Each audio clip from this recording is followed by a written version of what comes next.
பசி ருசி அறியாதுன்னு சொல்லுவாங்க.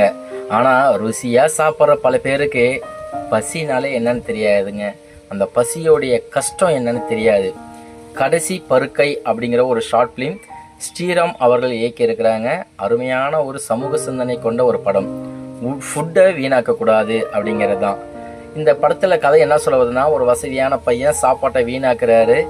கடைசியில் இந்த உலகம் உணவை வீணாக்குறவங்களுக்கெல்லாம் ஒரு பாடம் புகட்டும் அப்படிங்கிற மாதிரி கடைசியாக கொரோனா காலகட்டம் வருகின்ற பொழுது சாப்பாட்டுக்கு வழி இல்லாமல் ஏற்கனவே தூக்கி போட்ட குப்பையில் போட்ட அந்த பிரெட்டை எடுத்து சாப்பிட்ற மாதிரி ஒரு காட்சி வச்சிருக்கிறாரு. நம்ம மனசை நிகழ வைக்கிறது.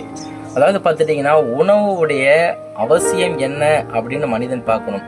இப்போல்லாம் கல்யாண நிகழ்ச்சிகளுக்கு போனாலே பிரியாணி போடுறாங்க, இன்னும் வேறு நிகழ்ச்சிகளுக்கு போனால் போடுறாங்க. முடிஞ்ச வரைக்கும் குண்டாங்கொண்டானா அள்ளிக்கிட்டு வந்து வீட்டில் சாப்பிட்டு மிச்சத்தை கீழே கொட்டுறாங்க. இன்னும் காசா சூடான் போன்ற நாடுகளில் சாப்பிட்றதுக்கு ஒரு ரொட்டி துண்டு கிடைக்காம கஷ்டப்படுறாங்க.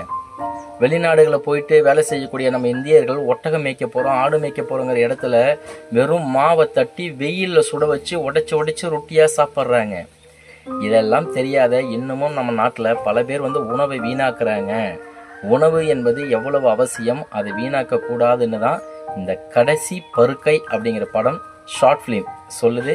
முடிஞ்ச வரைக்கும் நான் லிங்கில் கமெண்ட் கொடுக்குறேன். பார்த்துட்டு உங்கள் பதிவுகளையும் சொல்லுங்கள். நன்றி, வணக்கம்.